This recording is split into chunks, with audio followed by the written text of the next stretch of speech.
You know, you look around here, you know, the grass hasn't been mowed yet, the trees don't have leaves on them, and this is springtime in Minnesota. You go across Minnesota, land of 10,000 lakes, and almost all these lakes have a crappie population, and crappie fishing is by far, I mean, that's one of the biggest things in April, early May. You're gonna fish in Minnesota, you're gonna fish for crappies, and it's just popular because it's fun, lots of action, and it's a great eating fish. And so what's there not to love? I mean, that's why so many people are out here doing this. Nice up bite. Oh, I got one too. I never get tired of this. Brings out the kid in you.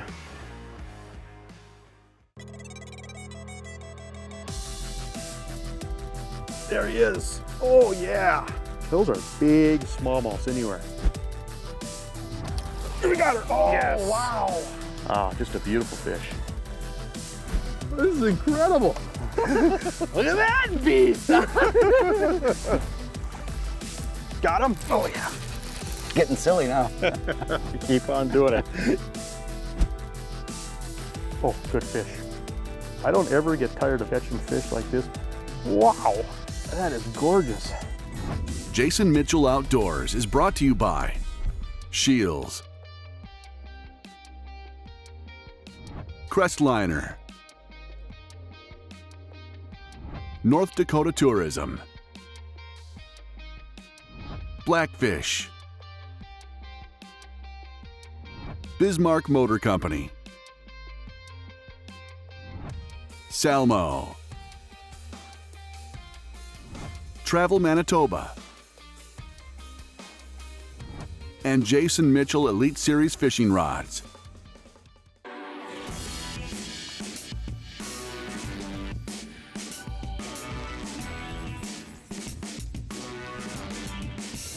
Finally spring. It's gonna be a fun day out here today. You know, the Perfect trees weather. haven't even started budding yet. I mean, it's early in the year, but I mean, this is what people live for. This is like a rite of passage. Minnesota, you can put winter away when you take the crappie rods out. That's what we're doing today. It's not too hot, not too cold. It's just right.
How's he feel?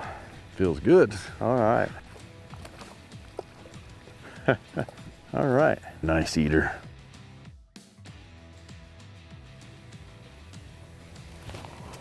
There you go. There you go. Oh yeah. Feel good? Yeah, it's hard to say. They race towards that deeper water right away, you know what? All right. So crappie fishing this time of year can be real fun. You know, they're coming in to feed before spawn, so they're pretty aggressive. And what they're doing is they're heading along those weed lines and looking for food. And you can get in those pods and catch some nice fish. Sometimes it takes a little work. You got to travel those weed lines back and forth, and sometimes they move in and sometimes they move out. Today the water temperature was about 55, so they're sticking right on that weed line. You know, if it gets a little cooler, they're going to move out. If it gets a little warmer, they're going to move in shallower. So I kind of just try and follow them in to where they're going to be, but sometimes they'll backtrack on you. You get some cool weather days, 3 or 4 of them, and they'll move back out deeper. So you just got to be prepared for those fish to move in and out and adjust with them. Jason Mitchell Outdoors is brought to you by these industry leaders. From the makers of the legendary Salmo Hornet, meet the new Salmo Freediver 9. Capable of reaching depths over 25 feet, the Freediver has set the new standard for deep diving walleye crankbaits. See that free diver, that fish just mugged that bait. Individually handcrafted, tank tested and tuned by Salmo artisans, every Salmo lure produces perfect action every time. Catch more fish with the new Salmo Freediver 9. You can't choose the weather, but you can choose outerwear that works.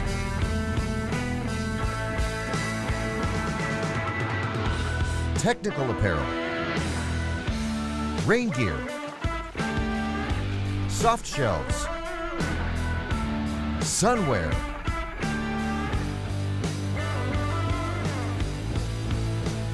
when you need to stay comfortable all day, choose Blackfish, because you can't choose the weather. Crestliner continues to redefine aluminum hull performance with engineering and design that used to be limited to fiberglass.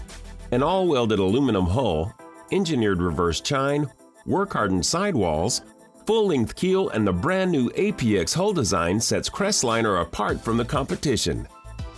Backed by their limited lifetime warranty, now is the time to rethink aluminum.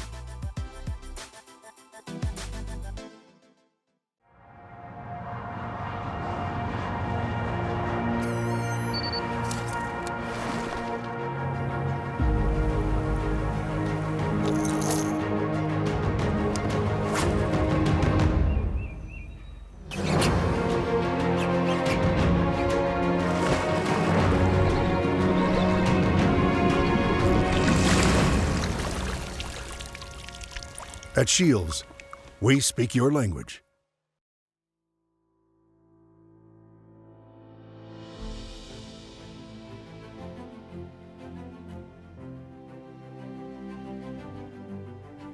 There we go.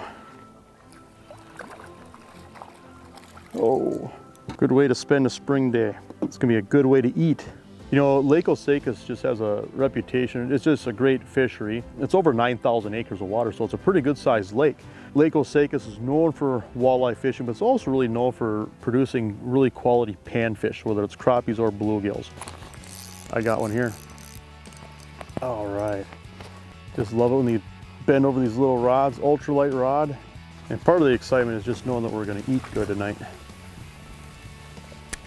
I'm right back on the same spot. You just caught that one. All right.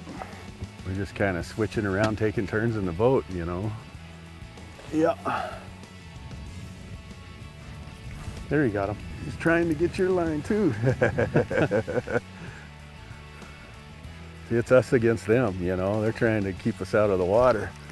It's another good eater, Lake Osakis good eater. What's your favorite way to eat a crappie, Scott? I'd like baked or broiled for fish tacos. Oh yeah. You know, and then we put a little sauce over them with some cilantro. Oh, you can't beat that. You know, I think sometimes people associate bobber fishing with just this methodical, slow way to fish where you're anchored, but yeah, you can fish bobbers a lot of different ways. What we're doing is we're scooting through with the trolling motor. I guess what you'd call power fishing with bobbers, where we're making long casts, twitching the bobbers, working the bobber back to the boat, covering water. And one of us finds a fish, we just gang up on him. Scott gets a bite or catches a fish, wherever that bite happened, I get right there and vice versa. And so definitely, you know, you have multiple anglers in the boat, team up on these fish, but you're gonna be a lot more effective as far as staying on these fish. There you go, Scott. Got him? Yep, I do. Right. Never gets old. No.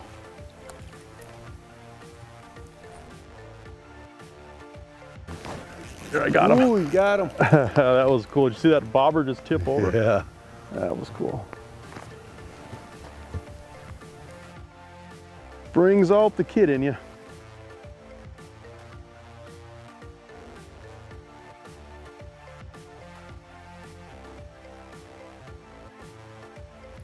Ooh, this one feels decent. All right. Oh yeah, there you go. Better one. I got one too. That bobber just came out of the water. Oh, that was fun. Nice up bite. Yep. These fish do seem to be spooking from the boat. I mean, we haven't been able to catch them any close to the boat, but you see a little bit of a ripple developing. That might change that. I mean, it's been so flat and calm that these fish can get kind of spooky, but that's good living right there. We've kept plenty of fish. We've got a great meal. We're just out here for fun now. I guess we were out here for fun earlier too. It's all about having fun on the water. But you always fish harder when it's your supper, right? You ever notice that? So let's talk about a bobber that changed my crappie fishing. This bobber is meant to be used so many different ways, and that's what makes it great for crappie fishing. So this bobber lays horizontal, and what happens when those light biting crappies are hitting it, you'll just see it twitch like that. And go ahead and reel that line in fast and set the hook, because a lot of times you're missing a lot of bites because you don't even know they're there, and that's exactly what this bobber does for you. One more thing great about these bobbers is the weight. You can really whip them out away from the boat. When the boat's scaring the fish, you need to get out there 50, 60 feet away from the boat, and this rocket bobber, you can cast it and launch it way out there. Another important thing when you're out here crappie fishing is keeping your bait horizontal, and I use a loop knot to do that. You know, you're not having to adjust that knot back and forth every time you cast out. It's going to hang horizontal in the water column, and that loop knot is perfect for that.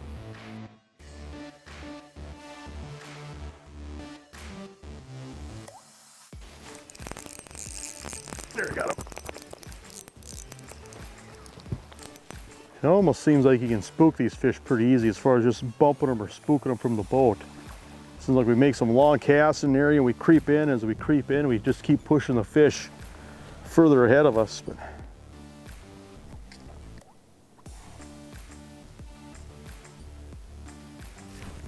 got him? Yeah, all right, see Scott. that bobber just tip up just a little yeah. bit? I'm gonna try to get right back in there too. Teamwork. And that's what I call fun right there. There we go. Oh. I just love it when an ultralight rod bends over. You know, so we've done a lot of stuff with Scott Merwin over the years, and just a really personable person that, you know, works really hard at his craft as far as just being a great guide and a great educator. But what I really appreciate about Scott the most is the fact that he doesn't get hung up on one species. You know, whether it's bluegills, crappies, walleyes, you know, it doesn't matter. You know, he'll fish for anything. So it's fun coming over here and, you know, and specifically targeting panfish.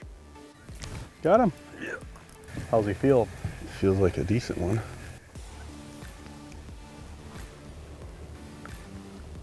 I never get tired of this. Oh, I got one too. Yeah, ooh. It's just, you know, you've been waiting to get out in the boat all winter long, and you get out here first few nice days of spring, and you just catch fish after fish.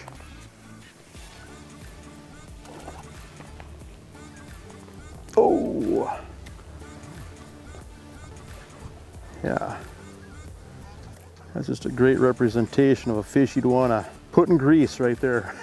But I think what so many people appreciate about catching crappies in the spring is that it's not always about trophies. It's not always about big fish. Sometimes it's just about having the greatest meal on earth, which is a, you know, bunch of fresh fish, you know. So you look at how good crappies taste, all right, and you look at how abundant they are. I mean, you know, that's one of the greatest things about crappie fishing. It's not just the fun of catching them, it's the fun of eating them afterwards.